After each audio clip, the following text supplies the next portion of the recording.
सबसे पहली बात यह है कि दो तरीके हैं।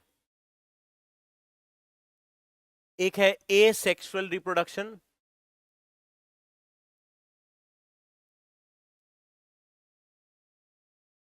ठीक है, और सेक्सुअल रिप्रोडक्शन।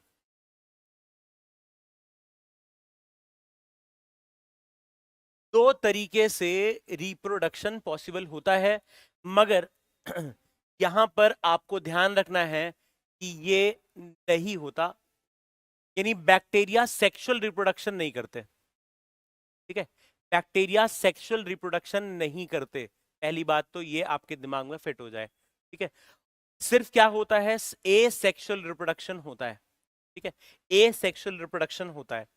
अब ए सेक्सुअल रिप्रोडक्शन कैसे होता है?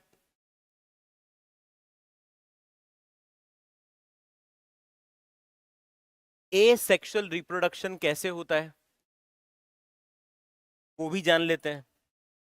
सबसे पहला तरीका है binary fission.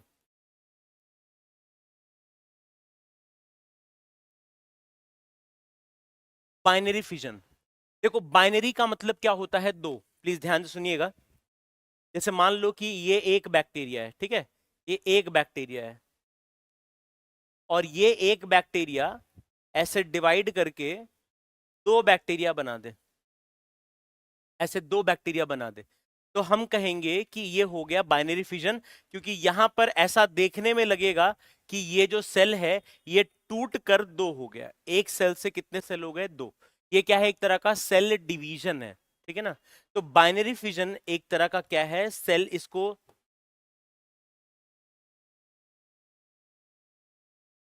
Type of cell division by which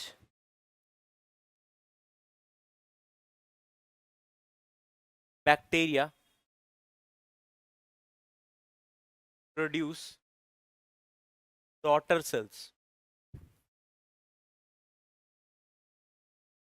ठीक है, इसमें बाइनरी शब्द का मतलब क्या होता है, दो, और फिजन का मतलब क्या होता है, टूटना।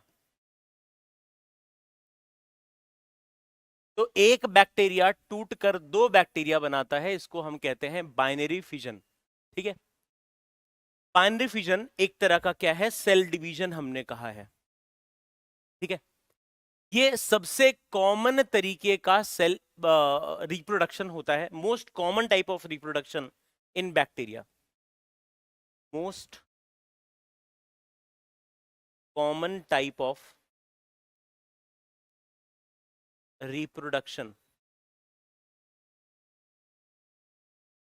बैक्टीरिया में बाइनरी फिजन बहुत ही नॉर्मल बात है। यही मेन तरीका है बैक्टीरिया को डिवाइड करने का, बैक्टीरिया को नए बच्चे बनाने का। ठीक है, तो इसको नाम याद कर लीजिए, बाइनरी फिजन। तो अगर आपसे कोई पूछे कि बताइए बैक्टीरिया अपना नंबर कैसे बढ़ाता है, तो मैक्सिमम समय बैक्टीरिया क्या करता है, बाइनरी फिजन करता है। ठीक है, यही वो तरीका है जिससे बैक्टीरिया अपना नंबर बढ़ाता है। ठीक है, एक से दो, दो से चार, चार से आठ, ऐसे। अच्छा, ये कब होता है, अकर when occur during favorable conditions।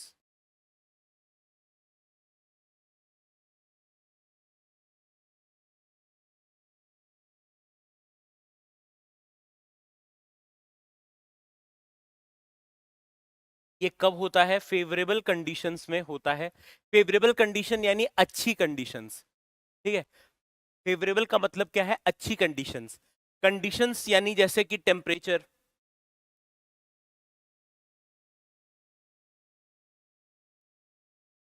Favourable conditions का मतलब क्या हो गया, जैसे टेम्परेचर कितना होना चाहिए, 25 से 35 डिग्री सेल्सियस, और ह्यूमिडिटी यानी हवा में पानी के वेपर्स होने चाहिए। याद करो, पानी तीन फॉर्म्स में एग्जिस्ट करता है, सॉलिड यानी बर्फ, लिक्विड यानी पानी जो हम लोग पीते हैं, और तीसरा वेपर की फॉर्म में। ठीक है, तो हवा में जो पानी के वेपर्स हैं, गैशियस फॉर्म जो पानी का होता है उसको क्या कहते हैं, वेपर। तो वो जो वेपर है पानी का, वो अगर ज्यादा है तो वो पसंद होता है किसको, बैक्टीरिया को। ठीक है, इसके अलावा पीएच जो है वो स्लाइटली एसिडिक पीएच,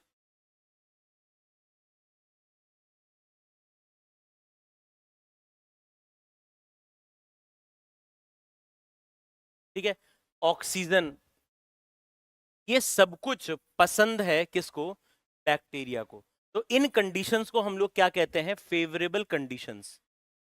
क्या कहते हैं, फेवरेबल कंडीशंस।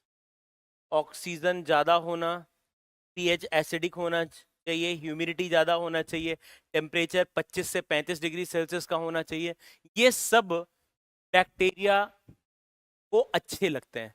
यानी ये वो कंडीशंस हैं जिसमें बैक्टीरिया फटाफट से जल्दी जल्दी अपने नंबर को क्या करेगा, बढ़ा देगा।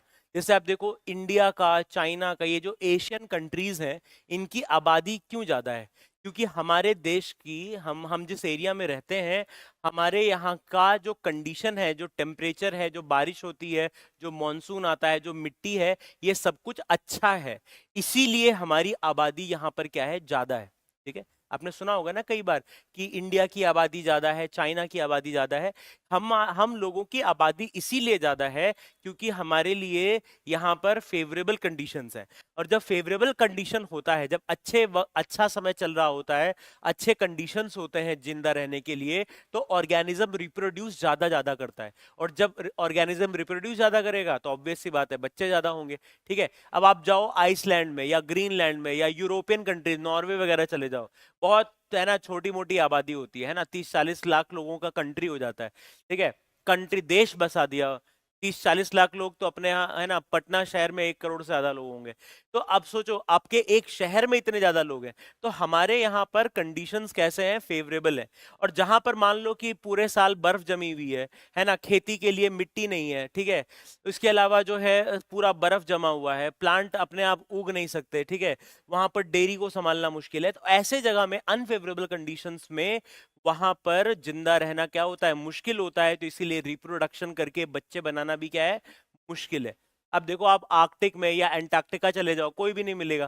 ठीक है, तो जहां पर भी अनफेवरेबल कंडीशंस होती है वहां की आबादी कम होती है, जहां पर फेवरेबल कंडीशंस होते हैं वहां की आबादी ज्यादा होती है। तो वैसे ही बैक्टीरिया का फेवरेबल कंडीशन क्या होता है, ऑक्सीजन ज्यादा मिलना, स्लाइटली एसिडिक, हल्का सा एसिडिक पीएच, जैसे कि 6.5, याद करो 7 तो होता है न्यूट्रल पीएच, 7 से कम होता है एसिडिक पीएच, और 7 से ज्यादा क्या होता है, अल्कलाइन पीएच। तो वहां पर अगर 7 से कम पीएच है, यानी लगभग 6.5 का अगर पीएच है, तो वो बैक्टीरिया को पसंद है। टेम्परेचर कितना पसंद है, 25 से 35 डिग्री सेल्सियस, और हवा में ह्यूमिडिटी पसंद है। ठीक है, या फिर मिट्टी में पानी होना चाहिए। मिट्टी में मैक्सिमम बैक्टीरिया कहाँ मिलते हैं, हवा, मिट्टी, पानी में, तो वहां पर ह्यूमिडिटी होना जरूरी है। तो एक तो सबसे पहली बात है कॉमन, ये रिप्रोडक्शन कॉमन है, ये ज्यादातर बैक्टीरिया बाइनरी फिजन करते हैं। इसके अलावा बाइनरी फिजन एक तरह का क्या है, सेल डिवीजन है। इसको लिख लीजिए प्लीज। मयूरी नहीं, वो सेक्सुअल रिप्रोडक्शन नहीं है, बिल्कुल नहीं है मयूरी। बहुत गलत हो जाएगा अगर उसको सेक्सुअल रिप्रोडक्शन बोल दिया तो। हाँ, सेक्सुअल रिप्रोडक्शन का कैरेक्टर बस मिलता है, वो जो कॉन्जुगेशन है, ट्रांसफॉर्मेशन है और ट्रांसडक्शन है, वो तीनों में सिर्फ बैक्टीरिया, एक बैक्टीरिया दूसरे बैक्टीरिया के साथ डीएनए का लेन देन करता है। सेक्सुअल रिप्रोडक्शन में भी हम लोग डीएनए का लेन देन करते हैं। जैसे याद करो, मेल जो है वो स्पर्म के थ्रू अपना डीएनए दे देता है, और जो फीमेल है वो उस स्पर्म को रिसीव कर लेती है। यानी डीएनए रेसिपिएंट कौन हो गई, फीमेल, डीएनए डोनर कौन हो गया, मेल। तो डीएनए का लेन देन करने में हम लोग क्या कहते हैं, सेक्सुअल रिप्रोडक्शन। मगर उसके लिए आपको पहला पहला क्राइटेरिया है, गैमीट बनाना होता है। ठीक है, दूसरा क्राइटेरिया है कि गैमीट्स का फर्टिलाइजेशन करना होता है, दो पेरेंट्स लगते हैं, उसको बोलते हैं सेक्सुअल रिप्रोडक्शन। बैक्टीरिया में ना गैमीट बनता है और ना ही फर्टिलाइजेशन होता है। ठीक है, ये लिख लिया होगा आपने। दूसरा, देखिए बाइनरी फिजन के बाद दूसरा जो कंडीशन है,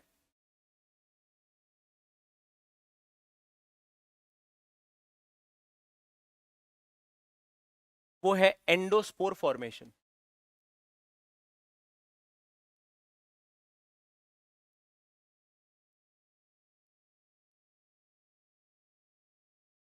एंडोस्पोर फॉर्मेशन, देखिए एंडोस्पोर क्या होता है।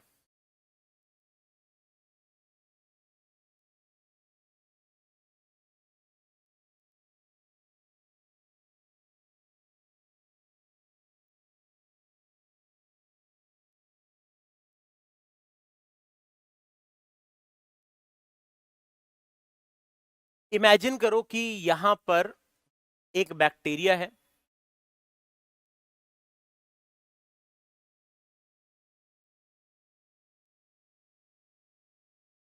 ठीक है, ये एक बैक्टीरिया है।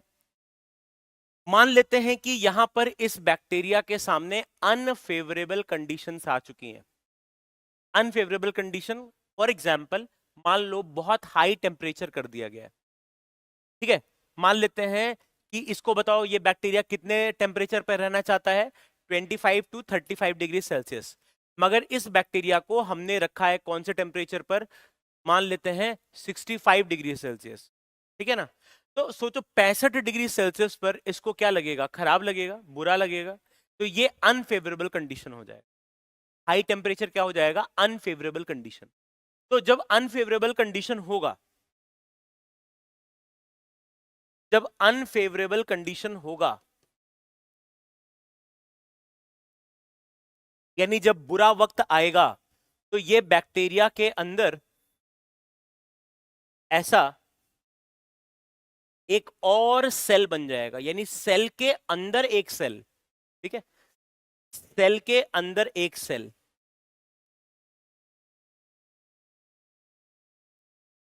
जिसकी जो वॉल है, जो दीवार है इस सेल का, वो क्या है, काफी मोटा है।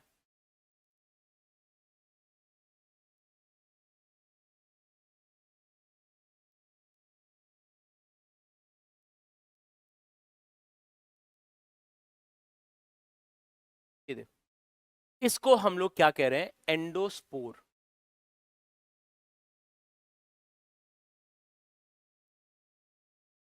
तो एंडो का मतलब क्या होता है, इनसाइड,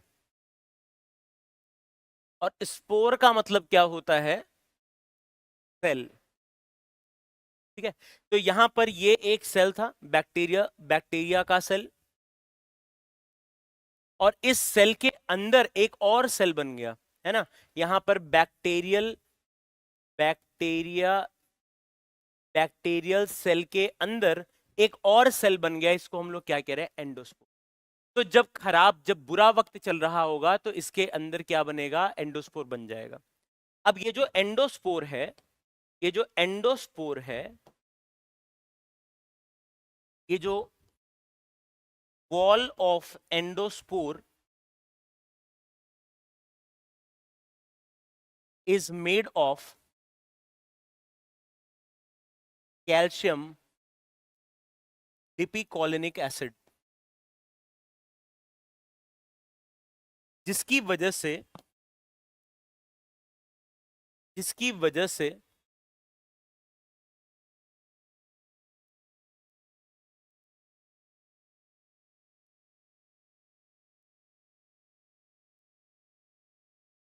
देयरफॉर जो वॉल है is resistant to high temperature.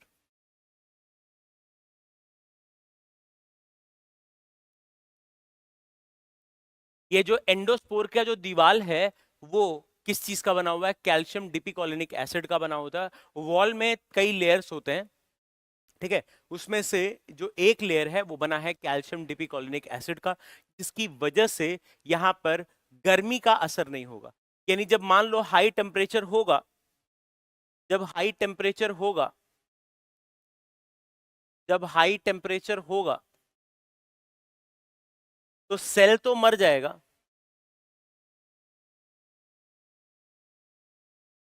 Cell तो मर जाएगा, जो बाहर वाला जो सेल है, ये देखो ये तो मर गया, मगर ये एंडोस्पोर को कुछ भी नहीं होगा। ये जो एंडोस्पोर है, देखो इसको कुछ भी नहीं हुआ, बाकी पूरा सेल जो है वो डैमेज हो गया गर्मी की वजह से। है ना, जलकर राख हो गया, मगर एंडोस्पोर को कुछ भी नहीं हुआ, एंडोस्पोर को कोई प्रॉब्लम नहीं हुई। और जब फेवरेबल कंडीशन होगा, जब फेवरेबल कंडीशन, जब यानी अच्छा समय आएगा, तो इसी में से एक नया सेल बनेगा,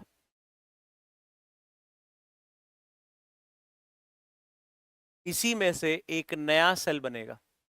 ये जो एंडोस्पोर का जो वॉल है ये टूट जाएगा,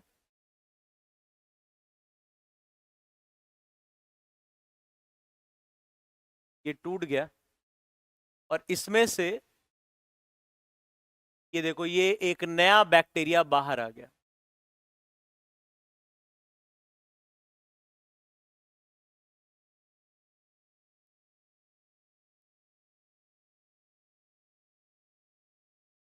है ना, तो हमने एक्चुअली में एंडोस्पोर के अंदर ये देखो, ये जो दिख रहा है आपको, ये एक बैक्टीरिया है जो अभी सुस्त पड़ा हुआ है, चुपचाप पड़ा हुआ है, एक्टिव नहीं है। मगर जब फेवरेबल कंडीशन आएगा तो ये जो एंडोस्पोर वॉल है ये टूट जाएगा। ये क्या है, एंडोस्पोर वॉल ब्रेक्स,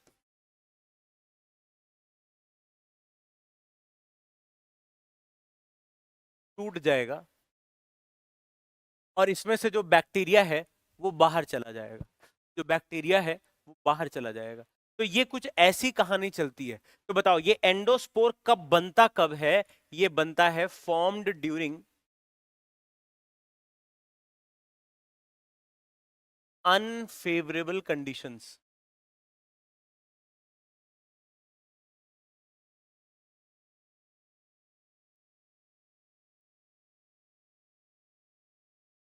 ठीक है, और जब फेवरेबल कंडीशन आएगा तो ये एक एंडोस्पोर से एक बैक्टीरिया बन जाएगा, एक एंडोस्पोर से एक बैक्टीरिया बन जाएगा। इसको लिखिए एक बार, ट्रांसफॉर्मेशन, ट्रांसडक्शन, कॉन्जुगेशन है ना, उसको हम जेनेटिक रिकॉम्बिनेशन कह सकते हैं, सेक्सुअल रिप्रोडक्शन नहीं कह सकते। ठीक है, तो क्या कहेंगे, जेनेटिक रिकॉम्बिनेशन कहेंगे, सेक्सुअल रिप्रोडक्शन नहीं कहेंगे। जेनेटिक रिकॉम्बिनेशन, जेनेटिक मतलब क्या हो गया, डीएनए, रिकॉम्बिनेशन यानी मिक्सिंग, डीएनए का मिक्सिंग, डीएनए का लेन देन हुआ। तो एंडोस्पोर फॉर्मेशन हुआ है कहां पर, बैक्टीरियल सेल के अंदर। ठीक है, तो इससे ना ये जो बैक्टीरिया है, एक आपने कभी ना कभी बचपन में प्रोसेस सुना होगा, पाश्चराइजेशन। एक अंकल थे लुइस पाश्चर, उन्होंने सिखाया था कि अगर हम लोग हाई टेम्परेचर करते हैं तो बैक्टीरिया की मौत हो जाती है, मगर जो बैक्टीरिया एंडोस्पोर बना सकते हैं वो लोग नहीं मरते हाई टेम्परेचर पर। ठीक है ना,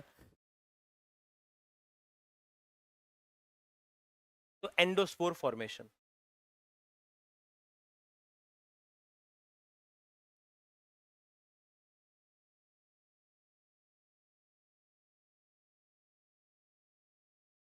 ये सिर्फ कुछ बैक्टीरिया में होगा, हर बैक्टीरिया में नहीं होगा, ये कॉमन नहीं है, ये सिर्फ कुछ बैक्टीरिया में होगा। जैसे कि एग्जाम्पल अगर हम लोग बात करें, बैसिलस या क्लॉस्ट्रीडियम। ठीक है,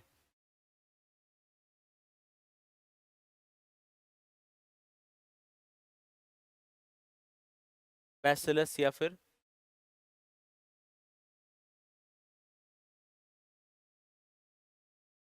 क्लॉस्ट्रीडियम, ये सिर्फ कुछ बैक्टीरिया में होता है, हर बैक्टीरिया में नहीं होता। ठीक है, हाँ, मिल्क पाश्चराइजेशन आपने कभी ना कभी सुना होगा ना, कि मिल्क का पाश्चराइजेशन कराते हैं, तो वो पाश्चराइजेशन का असर नहीं पड़ेगा। पाश्चराइजेशन से बैक्टीरिया क्या होंगे, जो बैक्टीरियल सेल्स होंगे वो तो मर जाएंगे, मगर बैक्टीरिया क्या करता है, एंडोस्पोर बना देता है। तो एंडोस्पोर, एंडोस्पोर पर दूध के गर्म होने का कोई असर नहीं होगा, एंडोस्पोर जिंदा बच जाएंगे। ठीक है, एक बार जब हो जाए तो प्लीज बता देना, डन कर देना। धैर्य बेटा, पाश्चराइजेशन का मतलब है, पाश्चर अंकल का नाम है, तो उनके नाम पर ही ये टर्म पड़ा था, पाश्चराइजेशन। पाश्चराइजेशन का मतलब होता है कि जब हम लोग अगर हाई टेम्परेचर करते हैं तो हाई टेम्परेचर पर बैक्टीरिया की मौत हो जाती है, बस यही होता है पाश्चराइजेशन।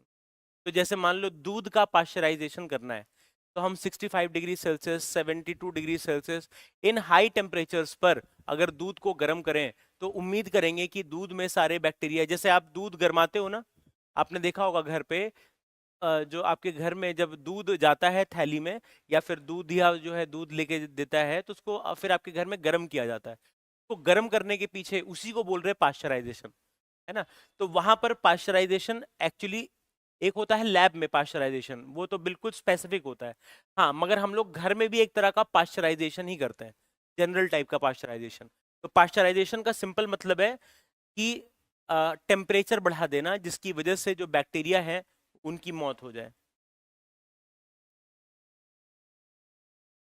चलो अगली बात,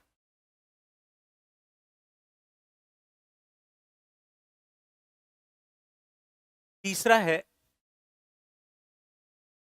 जेनेटिक रिकॉम्बिनेशन।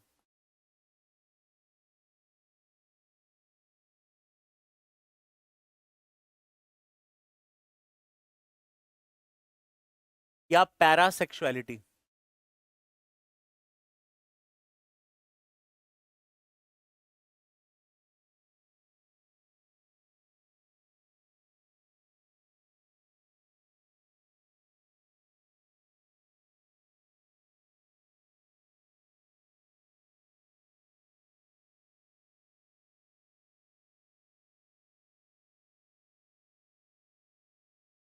ये एक मतलब सेक्सुअल रिप्रोडक्शन जैसा है।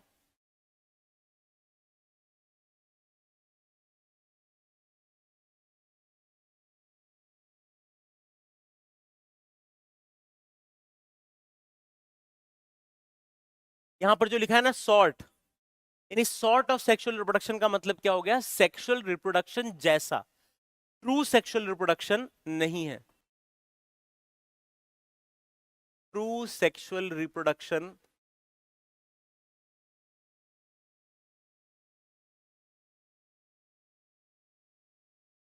Is absent in bacteria. ऐसा क्यों है? ट्रू सेक्सुअल रिप्रोडक्शन क्यों है एब्सेंट बैक्टीरिया में? इसका रीजन क्या है? बैक्टीरिया में मियोसिस नहीं होता,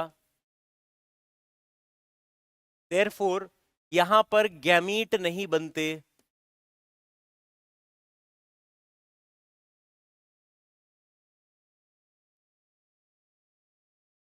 और अगर गैमीट, याद करो फर्टिलाइजेशन क्या होता है, गैमीट का फ्यूजन। जैसे मेल ने मेल गैमीट बनाया, फीमेल ने फीमेल गैमीट बनाया, और फिर दोनों गैमीट फ्यूज हो जाते हैं, आप एक दूसरे में मिक्स हो जाते हैं, उससे क्या बन जाता है, जाइगोट, यानी बच्चे का पहला सेल।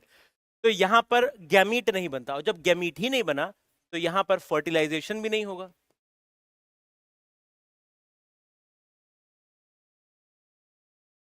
यानी फ्यूजन ऑफ गैमीट जो है वो भी नहीं होगा।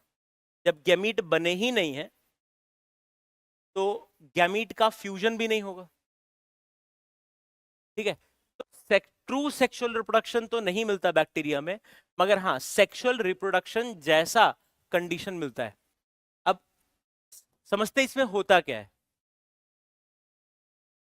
जेनेटिक रिकॉम्बिनेशन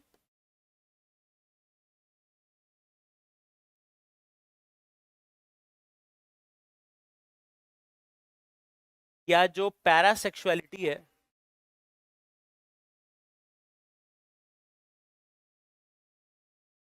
ये क्या होता है,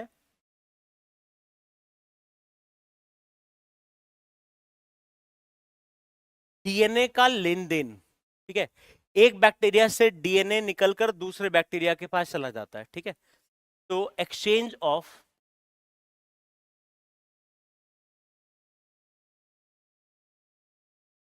DNA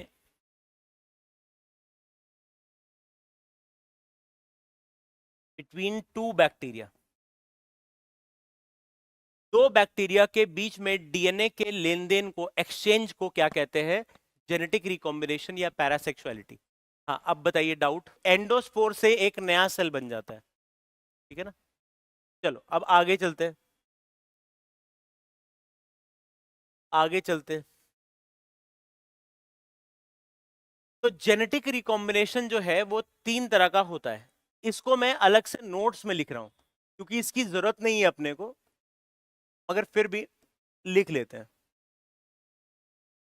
types of genetic recombination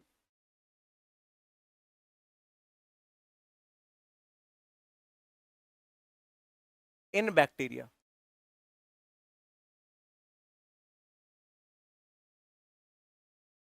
सबसे पहला है ट्रांसफॉर्मेशन।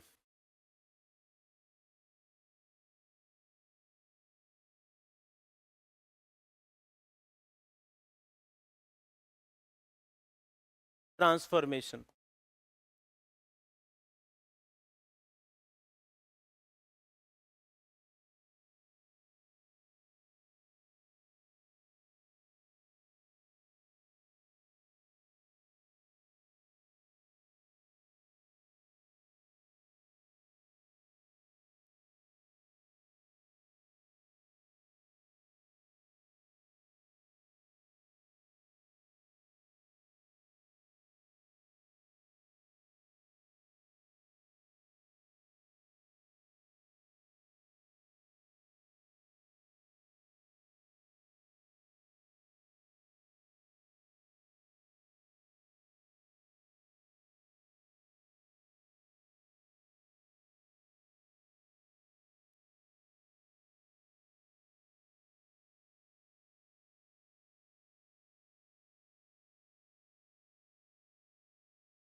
सुनो, पहले सुनिए फिर आप लिखना। पेन वालों इधर देखो ध्यान से।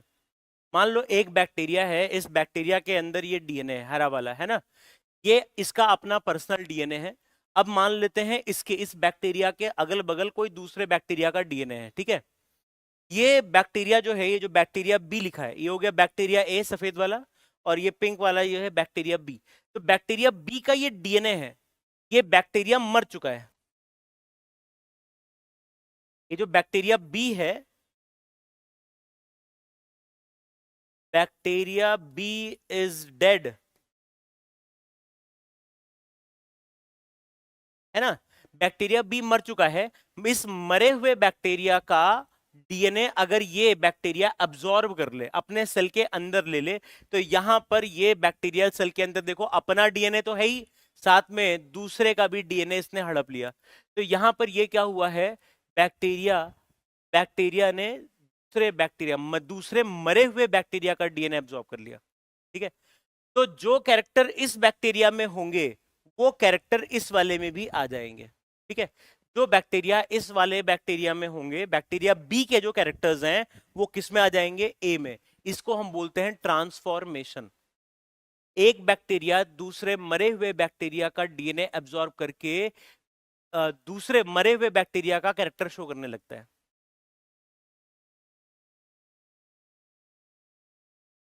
बाय एब्जॉर्बिंग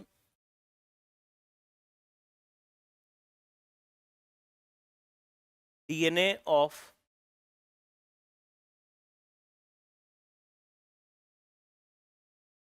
बैक्टीरिया बैक्टीरिया ए तो characters of bacteria B,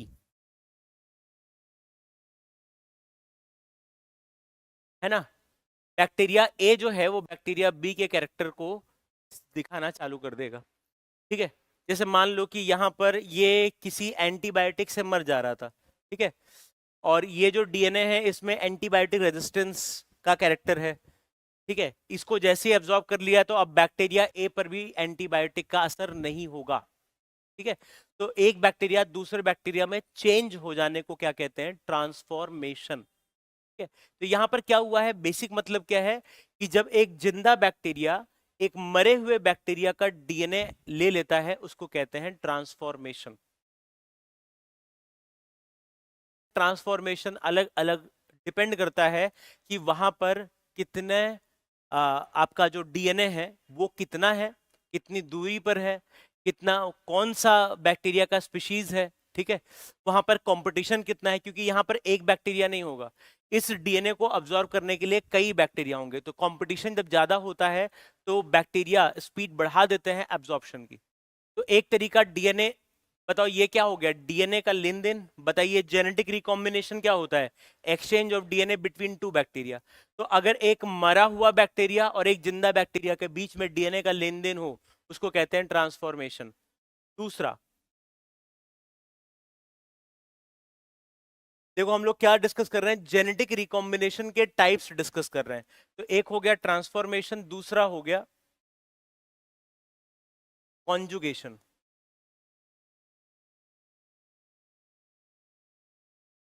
conjugation में क्या होता है?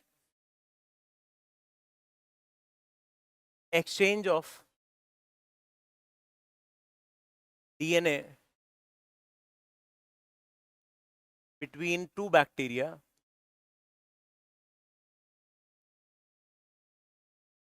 with the help of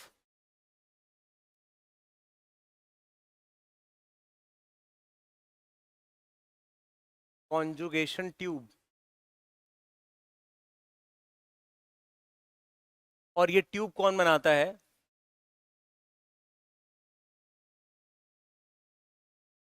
pilus.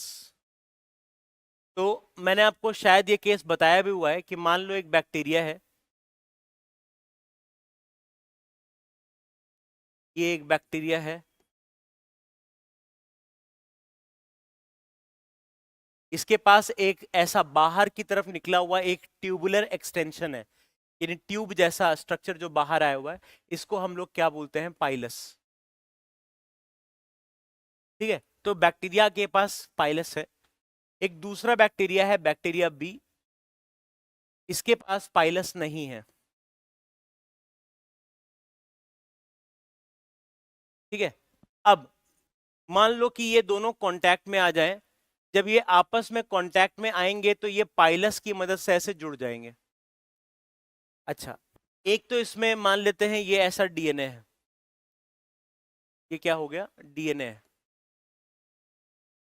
ठीक, अब इसके पास भी डीएनए है, ये भी क्या है? डीएनए।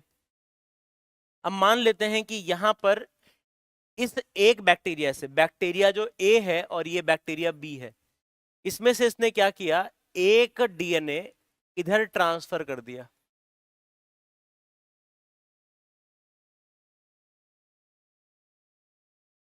तो क्या कंडीशन हो जाएगा?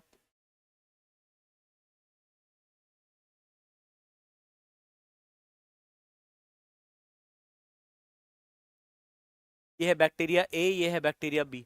अब देखो दोनों के पास पाइलस आ गए, है ना। ये पाइलस की इंफॉर्मेशन कहां पर थी? उसके डीएनए में। हर कैरेक्टर की इंफॉर्मेशन कहां होती है? उसके डीएनए पर होती है। तो यहां पर भी देखिए दो जिंदा बैक्टीरिया के बीच में डीएनए का लेन देन हुआ है। एक बैक्टीरिया ने डीएनए दिया है, एक बैक्टीरिया ने डीएनए लिया है। बताओ इस वाले में भी क्या हुआ था? बैक्टीरिया बी कौन था? डोनर। बताइए ट्रांसफॉर्मेशन जो आपने पढ़ा था, तो बैक्टीरिया बी कौन था? Donor of DNA. और बैक्टीरिया ए कौन था? Recipient of DNA. वैसे ही यहां पर बैक्टीरिया ए कौन है? Donor of DNA. और बैक्टीरिया बी कौन है? Recipient of DNA. तो जब भी हम लोग जेनेटिक रिकॉम्बिनेशन की बात करते हैं, जेनेटिक रिकॉम्बिनेशन में एक बैक्टीरिया डीएनए दे रहा होता है और एक बैक्टीरिया डीएनए ले रहा होता है। ठीक है, डीएनए एक केमिकल है। ठीक है, डीएनए, प्रोटीन, ये सब क्या है? केमिकल है। हाँ, डीएनए अपना नंबर कब बढ़ा सकता है? जब ये सेल के अंदर होगा। जब ये सेल के बाहर होगा तो डीएनए जो है वो अपना नंबर नहीं बढ़ा सकता बस। बाकी है तो केमिकल ही ना, केमिकल को कोई दिक्कत, डीएनए को डैमेज नहीं करते। डीएनए एक केमिकल है, डीएनए को डैमेज किया जा सकता है एंजाइम की मदद से। जैसे फॉस्फोडाइस्टर जो बॉन्ड्स होते हैं डीएनए में, उनको अगर हम तोड़ दें तो डीएनए पूरी तरीके से डाइजेस्ट हो जाता है। मगर अगर हमने डाइजेस्ट नहीं किया है, डीएनए को कट करने वाले जो एंजाइम्स हैं उनका इस्तेमाल नहीं किया है, तो अगर डीएनए चुपचाप पड़ा है तो उसमें कोई प्रॉब्लम नहीं है। वो डीएनए तो एक मॉलिक्यूल है ना, एक केमिकल है। अब तुम बोलो अमोनिया को, अमोनिया क्यों नहीं मर रहा? अरे भाई अमोनिया तो एक केमिकल है ना, वैसे डीएनए भी एक केमिकल है। ठीक है, तो डीएनए एक केमिकल है। उसकी खास बात क्या है कि उसमें कुछ कुछ कैरेक्टर्स की इंफॉर्मेशन होती है। अगर उसको एक साइटोप्लाज्म मिल जाए, एक प्लाज्मा मेम्ब्रेन, एक सेल मिल जाए, तो वो फिर अपने कैरेक्टर्स डेवलप करेगा और फिर वहां से उस सेल को जिंदा भी कर देगा। ठीक है, तो डीएनए ही सेल बनाता है। ठीक है, डीएनए से ही सेल, टिश्यू, ऑर्गन्स बनते हैं। तो डीएनए एक सिंपल सा केमिकल है। ठीक है, डीएनए मरता और जीता नहीं है जब तक आप उसमें एंजाइम नहीं करते यूज। डाइजेस्टिव एंजाइम्स होता है, अगर डाइजेस्टिव एंजाइम डाल दिया तब तो डीएनए पूरा टूट जाएगा। मगर अगर डीएनए तुमने एंजाइम का इस्तेमाल नहीं किया, डाइजेस्टिव एंजाइम्स नहीं, जैसे हाई टेम्परेचर पे क्या होता है, जैसे मान लो हाई टेम्परेचर है तो डीएनए के जो दो धागे होते हैं डबल स्ट्रैंडेड होता है ना, तो दोनों चेन के बीच में हाइड्रोजन बॉन्ड होता है। तो मान लो तुम हाई टेम्परेचर करते भी हो ना, मान लो 80 डिग्री सेल्सियस तुमने कर दिया या 92 डिग्री सेल्सियस कर दिया, तो डीएनए का हाइड्रोजन बॉन्ड्स टूटने लगेंगे। मगर जब टेम्परेचर नॉर्मल करोगे तो वो हाइड्रोजन बॉन्ड वापस से जुड़ जाते हैं, तो कोई फर्क नहीं पड़ा। ठीक है, ये है कॉन्जुगेशन। तो देखो ये जो ट्यूब बनाया ना हमने, इसको क्या बोला है? Conjugation tube. ये जो ट्यूब बनाया है, इस ट्यूब को हम क्या बोल रहे हैं? Conjugation tube. इसी कॉन्जुगेशन ट्यूब की मदद से एक बैक्टीरिया डीएनए ट्रांसफर कर देता है दूसरे बैक्टीरिया को। ठीक है, एक बार फिर से वापस से बोलता हूं। देखो, एक रहा बैक्टीरिया ए, एक रहा बैक्टीरिया बी। इसके पास दो डीएनए थे। ठीक है, इसके डीएनए में पाइलस बनाने की इंफॉर्मेशन थी। एक दूसरा बैक्टीरिया था, इसमें वो डीएनए नहीं है जिसमें पाइलस बनाने की इंफॉर्मेशन है, इसलिए पाइलस नहीं बना।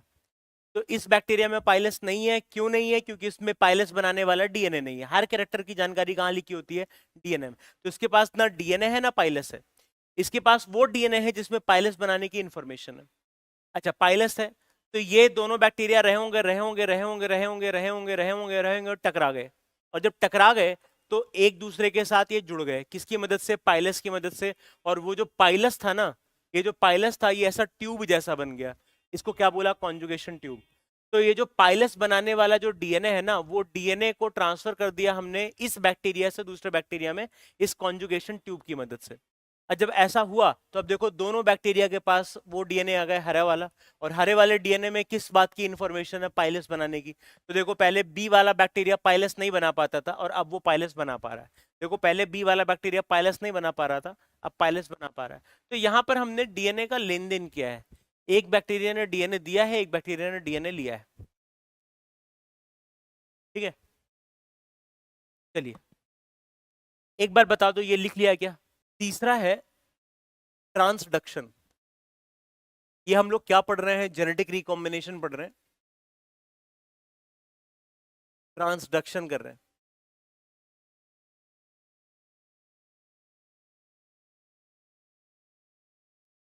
Transfer of DNA from one bacteria to other bacteria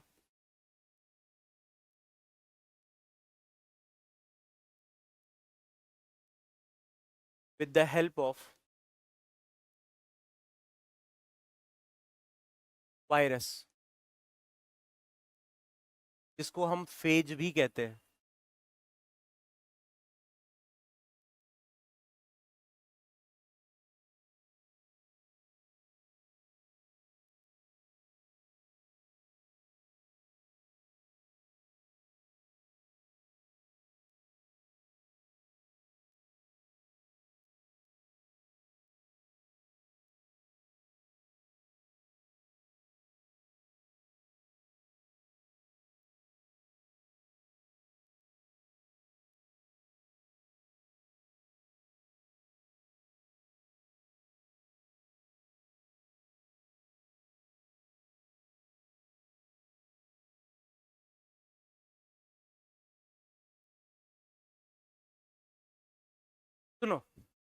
मान लो एक बैक्टीरिया का डीएनए दूसरे बैक्टीरिया में चला गया, किसकी मदद से? वायरस की मदद से।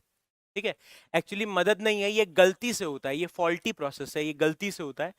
जब एक वायरस एक बैक्टीरिया को इन्फेक्ट करता है, यानी मारने के लिए उसके अंदर घुसता है, तो गलती से कभी कभी गलती से एक बैक्टीरिया का डीएनए वायरस के साथ अटैच हो जाता है, और फिर वायरस जब दूसरे बैक्टीरिया को इन्फेक्ट करता है तो पहले वाले बैक्टीरिया का डीएनए दूसरे वाले बैक्टीरिया में आ जाता है। ये पूरा का पूरा गलती का नतीजा है। ठीक है, इस प्रोसेस को हम कहते हैं ट्रांसडक्शन, यानी एक बैक्टीरिया का डीएनए अगर दूसरे बैक्टीरिया में चला जाए वायरस की मदद से, इसको कहते हैं ट्रांसडक्शन। बेटा मयूरी बैक्टीरियोफेज के कई एग्जांपल्स होते हैं, जैसे कि लैम्डा बैक्टीरियोफेज, 5x बैक्टीरियोफेज के ना, ये जो बैक्टीरियोफेज होते हैं, बैक्टीरियोफेज क्या होते हैं? Virus which kill bacteria.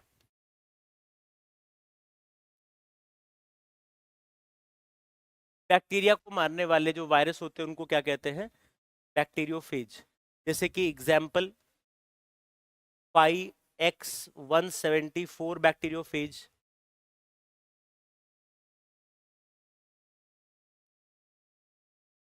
Lambda bacteriophage,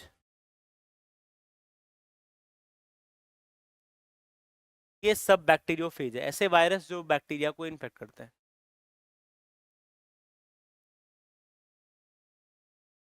बेटा डीएनए एक ही जैसा है, मतलब उससे कोई लेना देना नहीं है। बैक्टीरिया डीएनए तो एक जैसा ही रहेगा ना।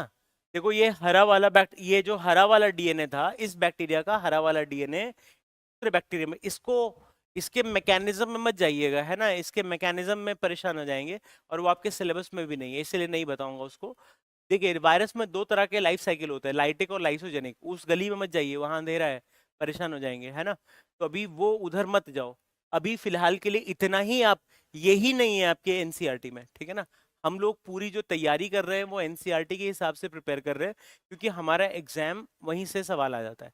ये तो मैं आपको बस हल्का एक्स्ट्रा, ताकि आपको जेनेटिक रिकॉम्बिनेशन का एक रफ आइडिया हो जाए, ये रफ आइडिया दे रहा हूं मैं, इसके मैकेनिज्म पे मत जाइएगा, ठीक है। हाँ उधर मत जाओ, ठीक है। अब चलिए, ये बस इतना ध्यान रखो, ये भी नहीं पूछा जाएगा आपसे, ये नहीं पूछा जाएगा। ये मैं बस आपको जानकारी के लिए दे रहा हूं कि अगर एक बैक्टीरिया का डीएनए दूसरे बैक्टीरिया में चला जाए, किसकी मदद से? वायरस की मदद से, उसको हम कहते हैं ट्रांसडक्शन। जब लिख लो तो मुझे बता देना। एक बार मैं वापस से आपको बता देता हूं, रिप्रोडक्शन इन बैक्टीरिया, कंक्लूजन।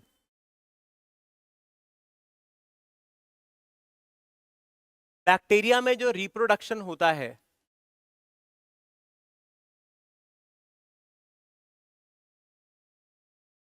वो तीन तरह से होता है। बाइनरी फिजन, एंडोस्पोर फॉर्मेशन,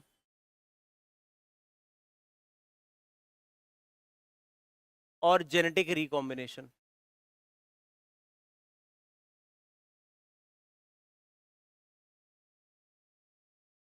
ये सबसे ज्यादा कॉमन है, ये फेवरेबल कंडीशंस में होता है, ये फेवरेबल कंडीशंस में होता है।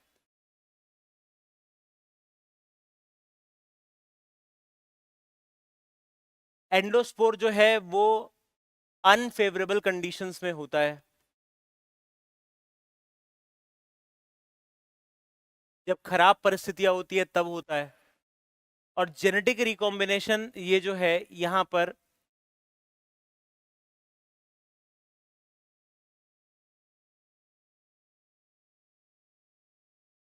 ये एक तरह का sexual reproduction, false false sexual reproduction है, in which exchange of DNA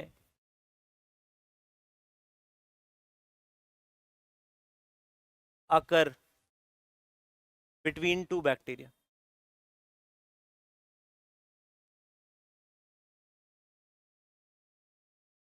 है ना।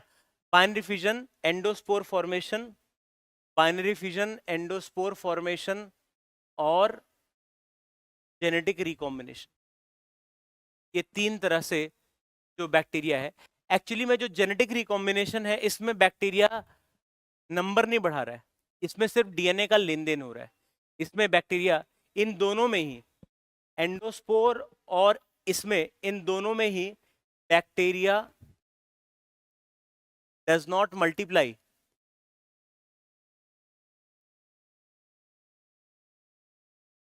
इसमें बैक्टीरिया अपना नंबर नहीं बढ़ा पाता, नंबर सिर्फ इसी में बढ़ता है। बैक्टीरिया जो मल्टीप्लाई करता है, जो नंबर बढ़ाता है, वो सिर्फ इसी में होता है, बाइनरी फिशन में। ठीक है।